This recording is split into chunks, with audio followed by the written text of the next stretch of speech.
I hope you're all doing well. Today we're going to be talking about some of the feedback of your videos, and I have a very special guest with me today, Professor Claudia. Hi guys.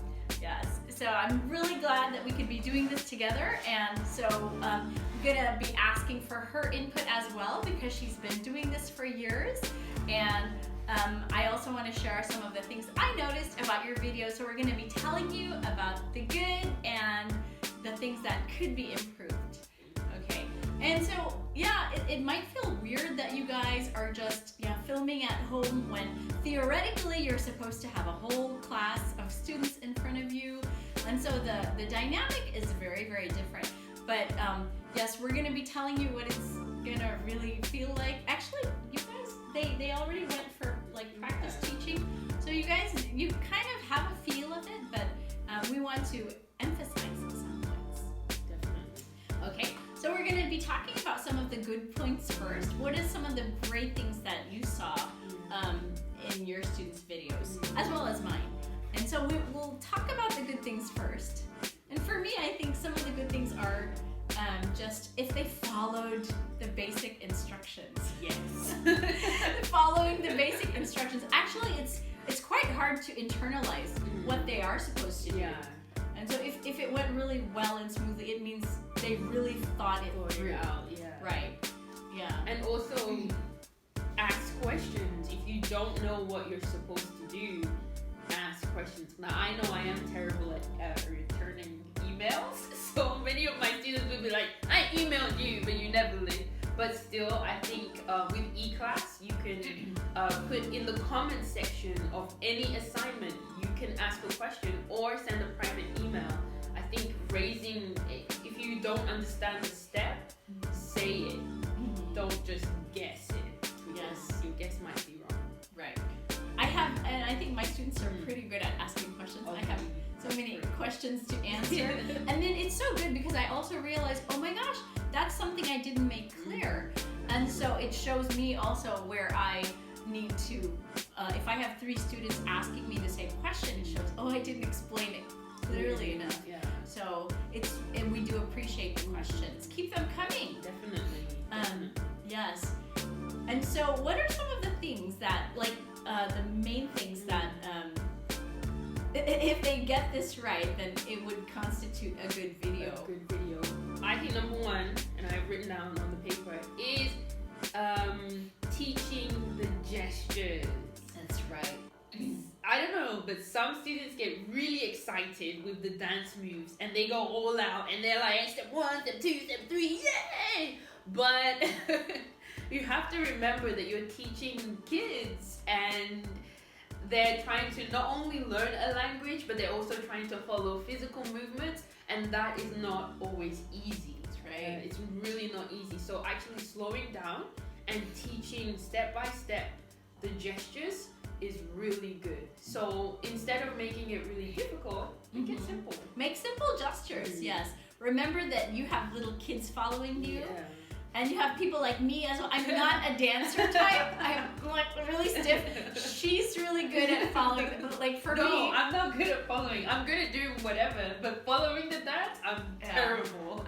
So I need a really easy breakdown. Yeah. So if it's something that I can understand and I can easily follow, I think, wow, that's something a kid could also do.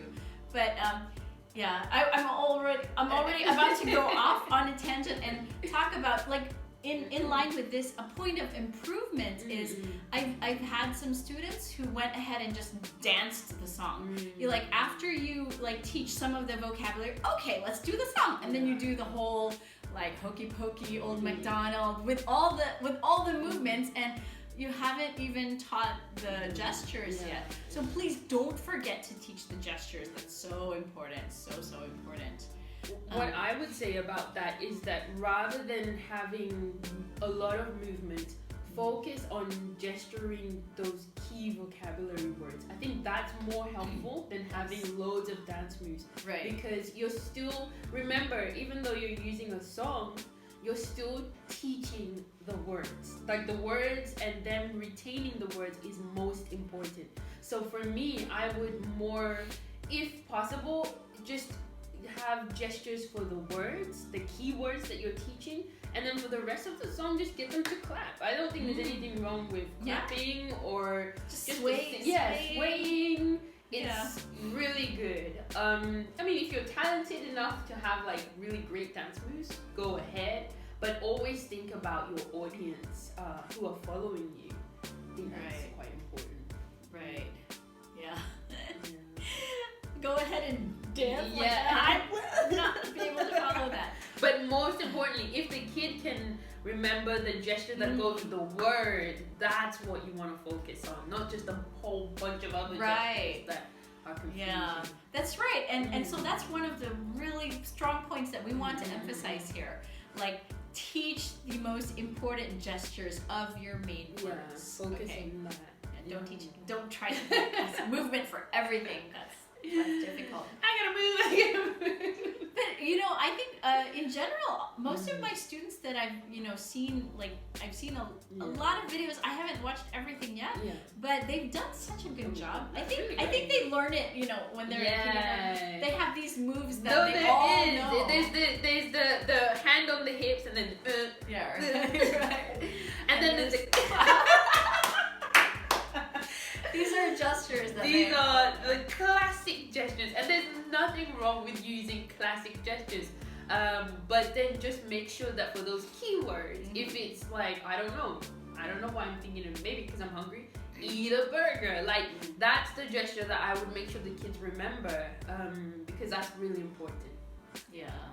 It'll help them remember that word. Once they know the gesture, it will lock the word into their memory as well. Yeah. So they'll be able to recall that, anytime in the future. Okay, so gestures, so important. What else? Props. I think props really helps. Props do. Yeah, and I think included in the props is flashcards. Yes. I have a problem with terrible flashcards. The worst ones, I think, is when somebody just draws on a piece of paper and then they just like, here. And it's not even a good drawing. It's a bad drawing. They've literally used a pen. Yeah. And they've drawn on a piece of paper. And you can barely see it. Yeah. And it's really small. Yeah. Just actually investing in good props, taking the time to make really good props is just, it's a lot of work. I have so many memorabilia from students in my office. I have this one actually. Wow. This is a huge. That's so nice. Thing. This was so well made. Yeah, this is what a student made. This was a review game that was made. I think it was a storytelling review game, and it's like you start from here and you've got to get the rabbit home by choosing the correct sentence. This is amazing.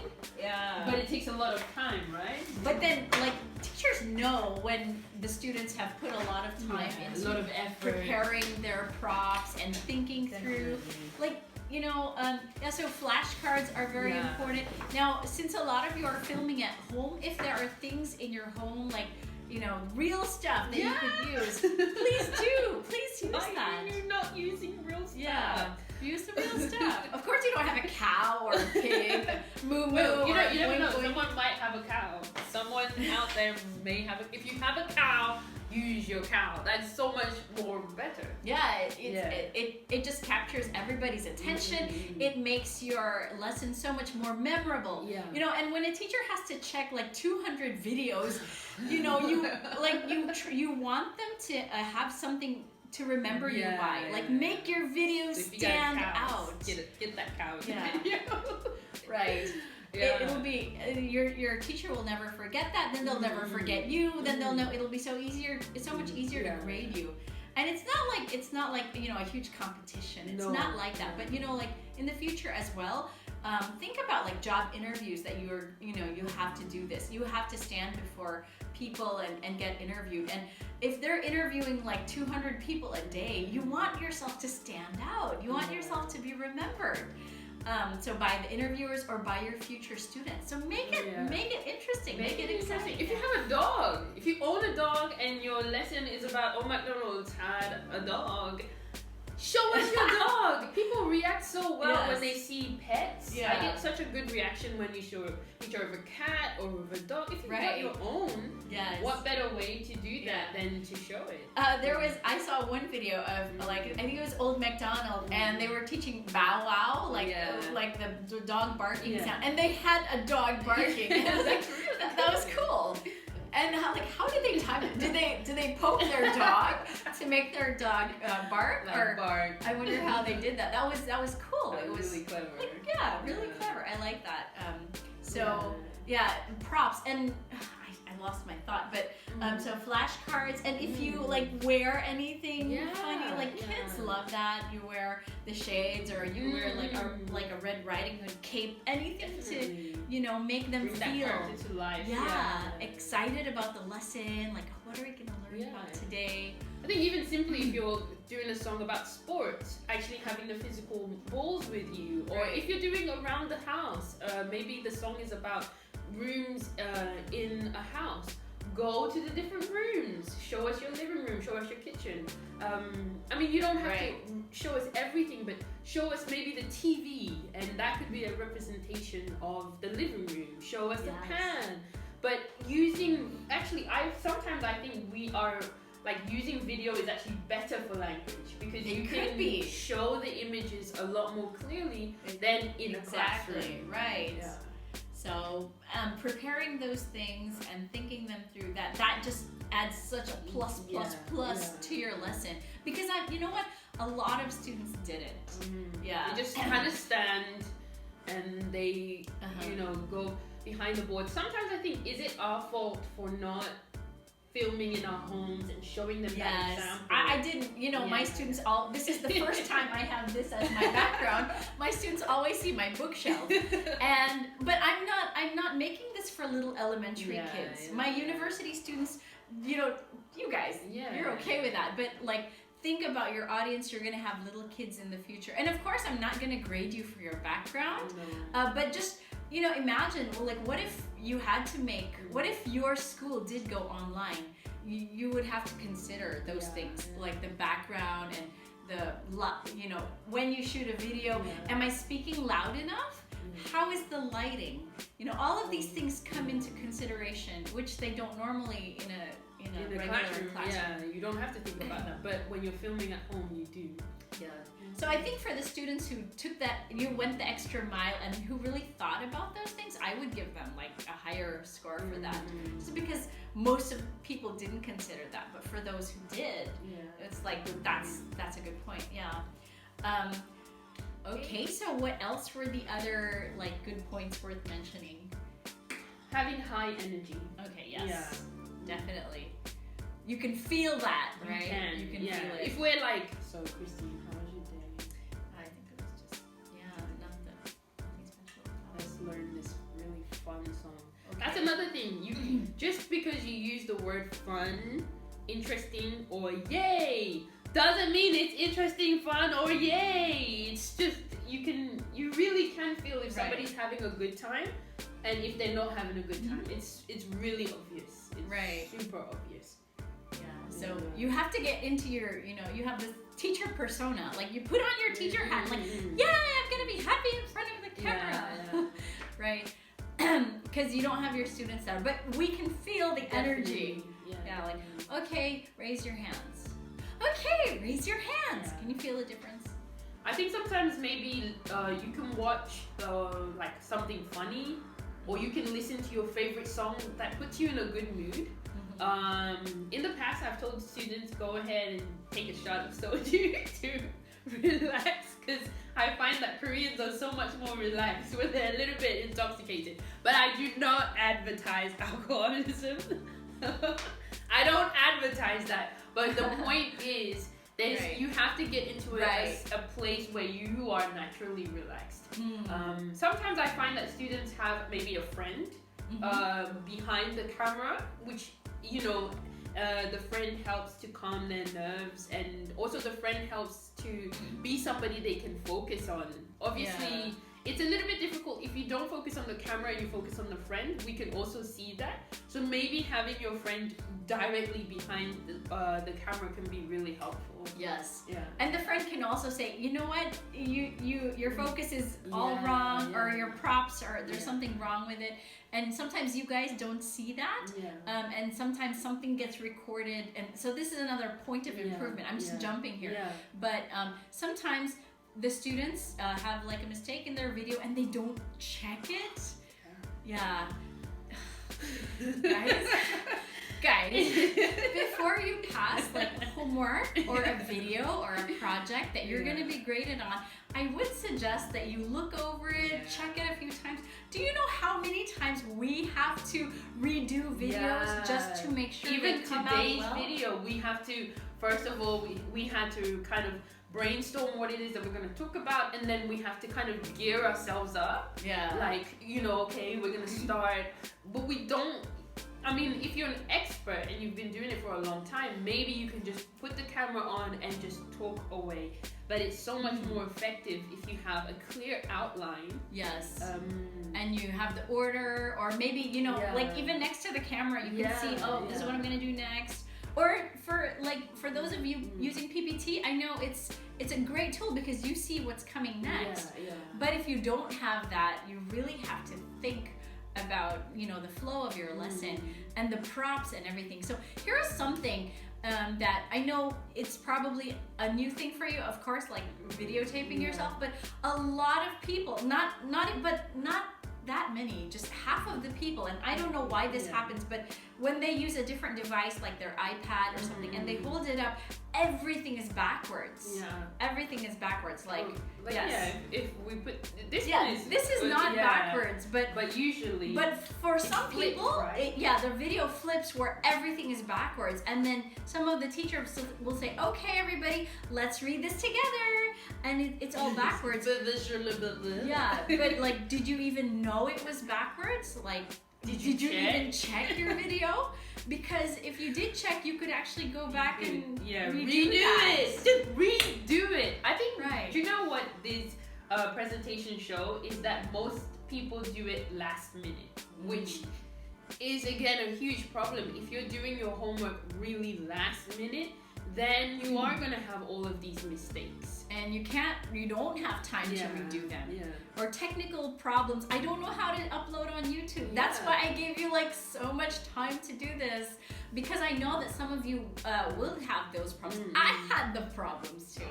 We also work for a different school, and Kapchagi, they just threw us this new system that we had to learn, and although they tried to give us training, the training still didn't prepare us for all of the things that could go wrong during a lesson.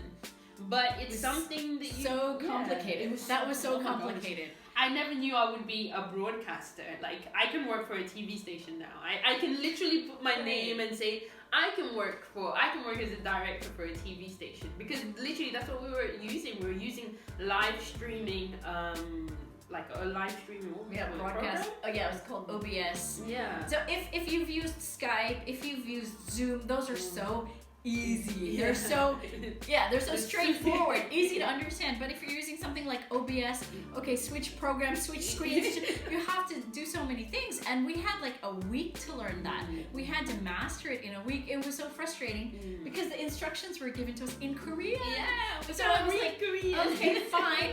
I'm just gonna watch like a lot of OBS tutorials. But I mean, like, we had to take the time to learn these things. And the same goes for you guys. This is a new skill that the whole world is just having to master, how to use these programs. And so for you guys, when we require you to put it up on YouTube, like, find a way to do it. And you know what? It takes initiative. The good students take initiative. They look things up.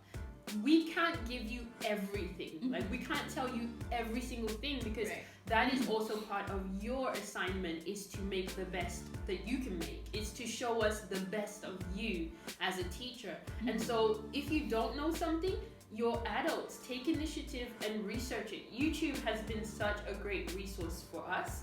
Also, also each other. Like if I don't know something, I ask Kristine. If Kristine doesn't know something, she asks me. Right. Or we ask a group of teacher friends around and we help each other out. So yeah, just take initiative. Some things you may even teach us that we may not even know. Yeah. You may introduce us to a program or a technique.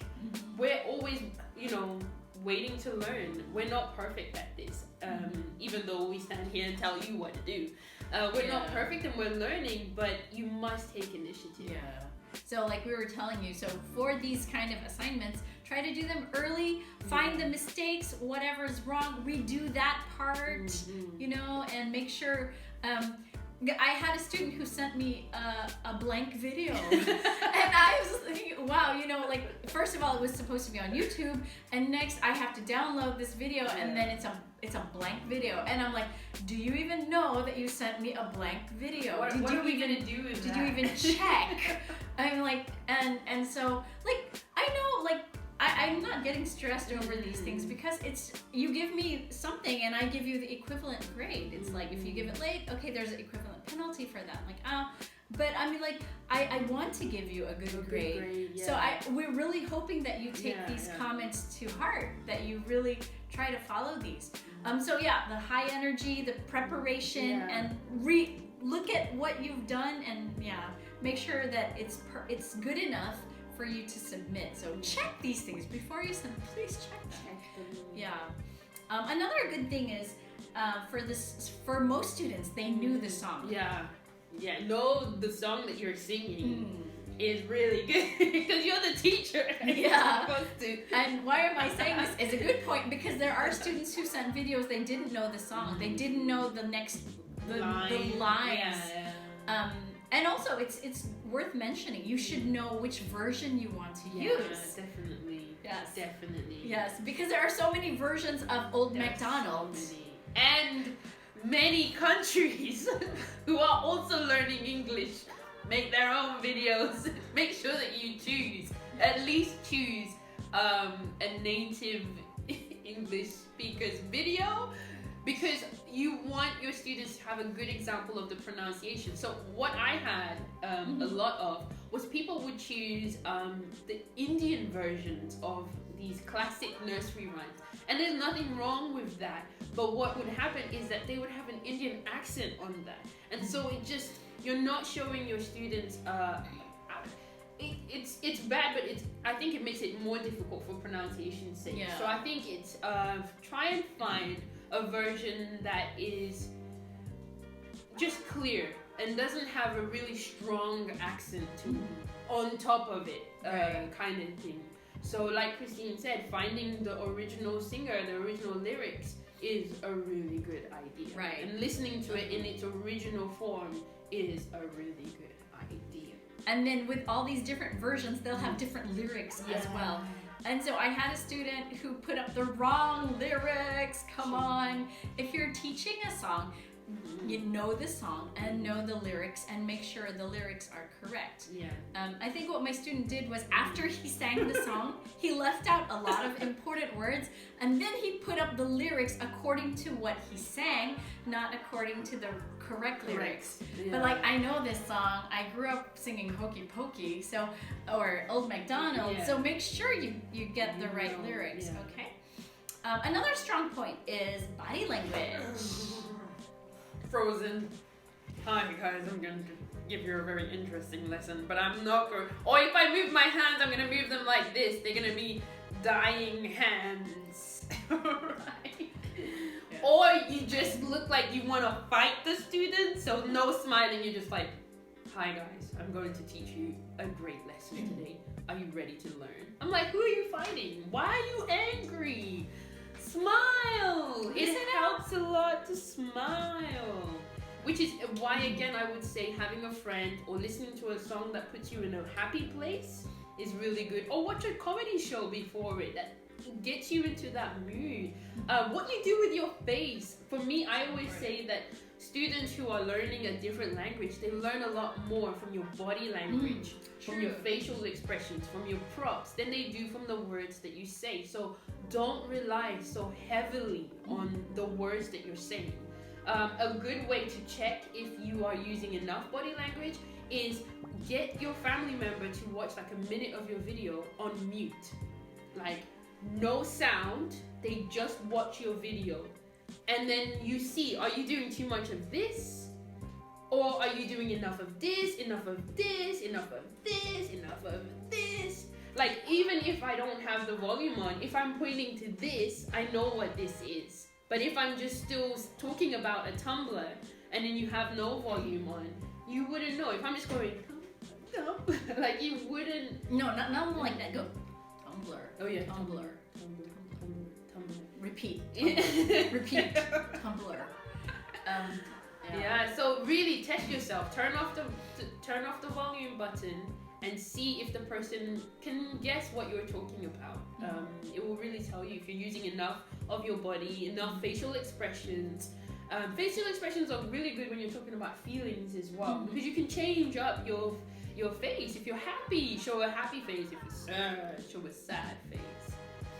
Remember that the students who will be watching your video or your intended audience, they don't understand what you're fully saying. They don't understand every word, and so they are relying on you to demonstrate, show them everything that you're saying as well as saying it. Yeah, that's so true. So these are the things these are the basic points that we hoped that you included. Oh, and one more thing, CCQs. Oh, yeah. If you did the CCQs, that's a good job, because I would say most of my students didn't. And it's not a thing that's natural for you, so you have to get used to saying it.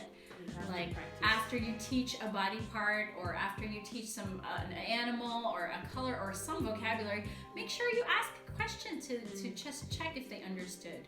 So good job to the students who didn't forget to do that, because I'd say most forgot. So make it a regular part, okay? And it doesn't have to be a quiz. I had some students who were really awesome. They made a little quiz, and the CCQs were in the form of a quiz, but you don't have to make a quiz for that. You can just go and ask them, okay, so is this my forehead? Is this my forehead? I mean, just checking. So those were the things that I think were so essential to be part of a good song lesson plan. Now I want to talk about the things that could be improved, although we already talked about some of those. We kind of covered some. Yeah. What are some of the things that you think could be improved? Some of the places where a lot of students make mistakes. Be careful of the grammar that you're using. So already I know that it's difficult for you as second language learners of English. So there may be things that you don't know or are not natural to you. So for example, articles are a huge problem for Korean students, right? So you may leave out the article, or plurals as well. You may leave out the plural when there should be a plural. So make sure that you always just introduce the word with the article. If it's in its singular form, just always teach your students the noun with its article. It makes it easier, and it exposes the students more to it. Definitely. So I think if you're teaching like cow, you could have a picture of a cow. So don't choose a picture that has like 3 cows. And what is it? Cow. What is it? Cow. Remember to use what is it? It's a cow. And then just 1 cow in the picture rather than 3 cows, but you're calling out a cow. Because that can cause confusion. Because I think this is, exactly. It's confusing to Koreans because this is one of the basic differences between Korean and English. You guys don't say like cow-do, right? You just say what? So I think it's so, right? You don't say so do or something. You would just, but in English, it's such an important part of it, like or is there s, or is there the, and so get used to you using the articles and train your students to automatically think of things as like bottles or phones or a phone, the phone, because that's something you have to train them to think in English. So be careful of your grammar. Another thing is the pronunciation of the words. Yeah. Now, we don't expect you to be perfect. Yeah, it's not your first language, but the main words that you're teaching, if you chose like 3 or 4 main words, I would expect that you got the pronunciation of these correct because you're teaching them to your students.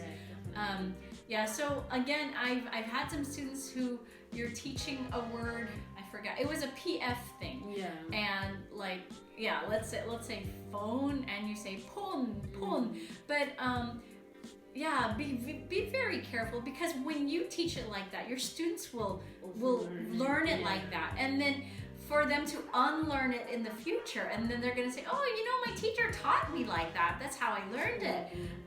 And they think everything you're saying is right because they trust you that much, But so make sure you're teaching them the right pronunciation. Even knowing where the word should be stressed, if it's a multi-syllabic word. Just doing all of those key pronunciation things with those vocabulary words. We fully understand that you may make mistakes during the whole conversation. Heck, we make mistakes all the time. But for those key words and for worksheets, make sure that you have the correct spellings, the correct pronunciation, the correct word stress. It's really, really helpful if you are checking those things and getting those things right. And I have one more thing that I'd like to say. It's the choice of vocabulary. So when people are explaining things, and I would understand if you did, like, I got an activity off the internet, I found this wonderful activity, I want to adapt this to my class, but the vocabulary that was used was difficult. Now, you guys, when you get some things, you have to translate it for the kids. So, for example, what was my example? I forgot my example. But the example is tender? So one student was talking about tender. It's a song about 3 bears. Mama bear is so tender. And so, like, how would you explain tender in a picture? So I think this student chose a picture of a man, Elvis Presley, if you know him, and he has this really like oily look. Koreans is an oily looking big jinguroan face, and then this. And another, so he was a boy, and he said, "Isn't he tender?" Like, if other people saw your video, they would misunderstand that. Like, and what is tender about this man's face? What is tender? You just wouldn't use that word. Tender is like soft and it can be used in a sleazy, kind of almost slightly sexual way if you say, "Oh, isn't he tender?" So in combination with your tone of voice, word choice, you can have a completely wrong message that you're sending out. And then another student did that same song, and he explained tender, and I like the words that he used. He said, she's very kind, she's understanding, she's very loving, very tender. And kids would understand that, but just to show a picture and say, he's tender, good, yes, right.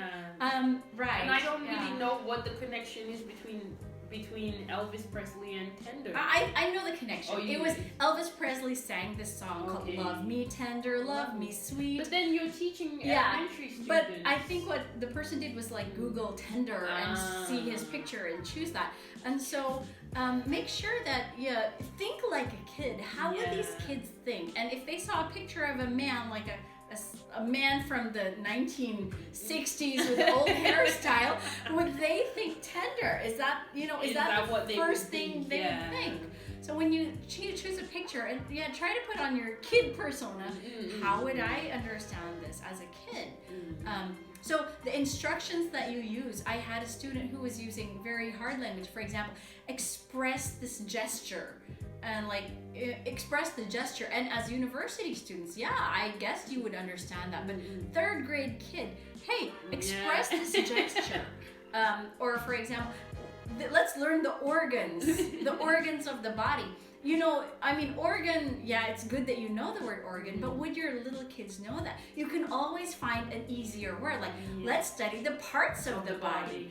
Or instead of express the gesture, you like show me this action, act act it out, you know. So there's always an easier choice of words. Yeah. So make sure that you're matching the instructions or your, you know, whatever you're teaching to that level.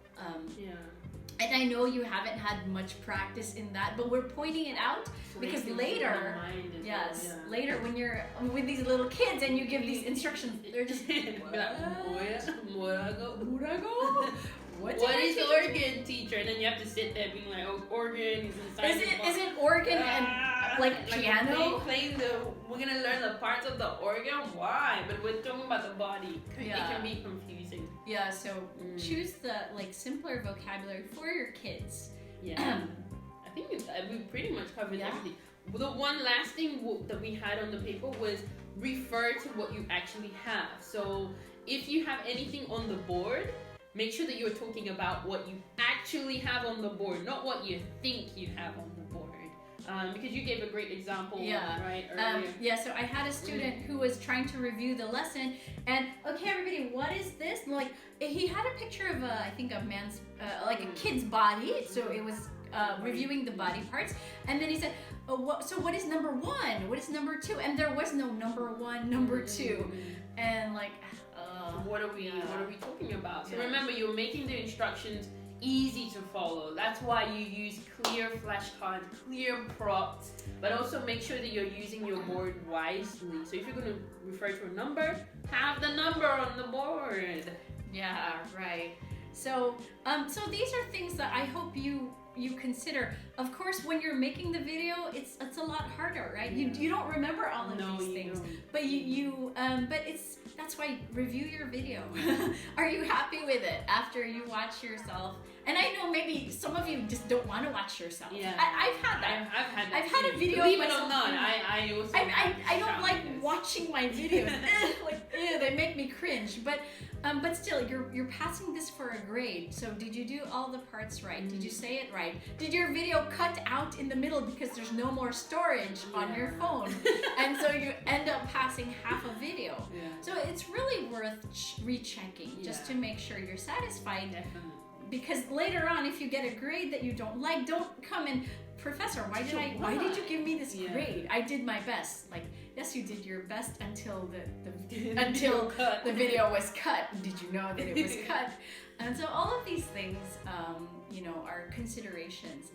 And so, points of improvement, what's good, what's bad. But in the future, and I think I'll be contacting some of my students, like some of them had such amazing videos, and I want to use that as like a model for future students. The good things. Yeah, we definitely come across some videos which are just exceptional, and those are such motivation. And again, it is our heart to show you people that look like you and are from the same background as you, using English and teaching it really effectively. So please do not be shy and be like, no, I don't want anyone to watch your video. If we contact you, it's because you did an awesome job. Amazing job. You blew us away. So it's a great thing. It's a really, really great thing. Yeah, and so you can put it on your bragging rights, like definitely. Medals. Like, I was contacted by my teacher because my video is so good. And so and I think for me, I like learning from the people who are like my equals. Yeah, so, definitely. So guys, learn from each other. If you have an idea that someone else did and you like that idea, definitely copy that. Do that in your classroom. I copy her all the time. I copy her. So a mutual admiration club right here. Definitely. But learn from each other, and because you're gonna become that someday. I believe all of you can be that teacher that the students go home and tell their parents about. I love my teacher because my teacher's so cool. My teacher's this and that. And so you want to be that teacher, and I believe all of you can if you want to. So these are the tips on how to be that teacher, how to be a great teacher. Definitely. And we look forward to seeing more of your future work and to hear more of your successes as well. Yes.